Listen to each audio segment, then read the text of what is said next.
Namah Vanakkam. Today I would like to share the life story of Saiva Saint Kannappar, who sacrificed his eyes for the Supreme Lord Shiva. It was only in the past century that science has made way, making it possible to donate our bodily human organs to others in need. But Saiva Saint Kannappar's life story proves that spiritualism, piety, and the sublime faith in the ultimate long existed before science, and has the power to disprove and often beat science. Of the 63 Saiva saints who venerated the Supreme Lord Shiva, only Saint Kannappar has a separate temple dedicated to him.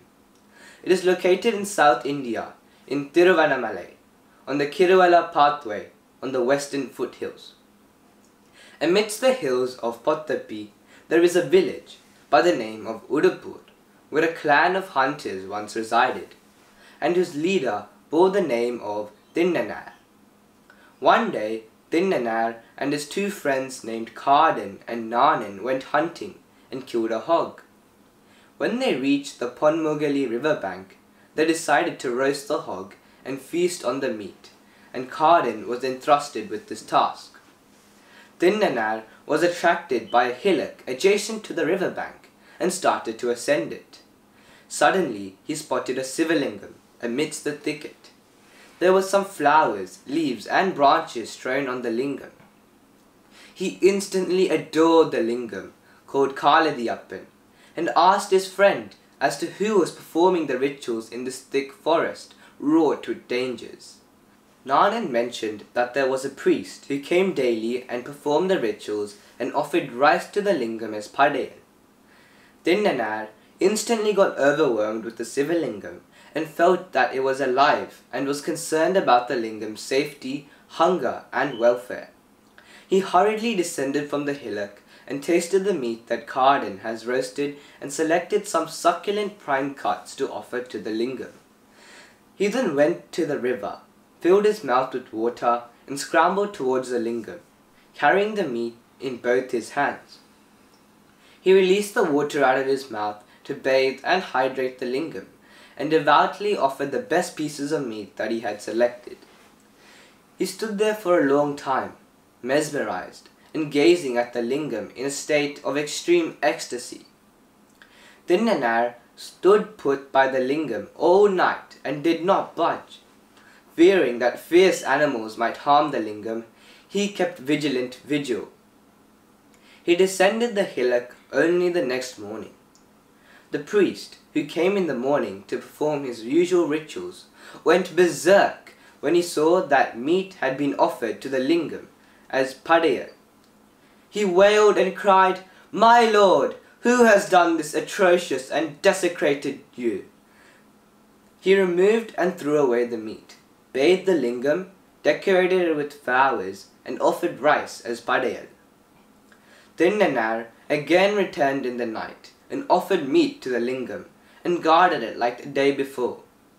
Both the priest and Thennadu continued to do this for several days. The priest, who was devastated by the fact the meat was being offered to the lingam, appealed to Lord Shiva to reprimand the unholy person who was doing this impure and sacrilegious act of slaying another animal and offering its meat to the Supreme Lord.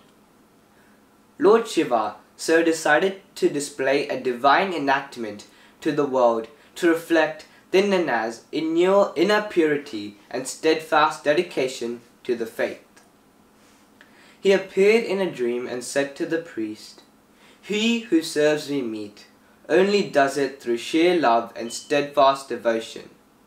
If you wish to see for yourself, please come and secretly watch the happenings tonight." Accordingly, the priest hid himself that night, behind a tree close to the lingam, and kept watching. When Thennadu made his way towards the lingam that night, he experienced some ominous signs. He feared for the safety of the lingam, and rushed to ensure that all was well. When he arrived, to his utter dismay, he noted that the right eye of the lingam was profusely bleeding. He panicked and said, "O Lord, who has done this demonic act?" He ran helter-skelter, not knowing what to do.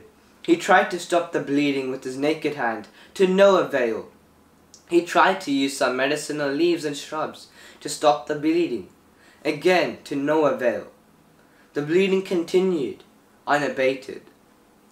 Thennadu knew in his tribal belief that by feeding flesh to diseased flesh, illness in the latter can be cured. With utmost devotion, Thennadu instantaneously took an arrow and gouged out his right eye and placed it in the lingam. To his greatest relief and exuberance, the bleeding stopped.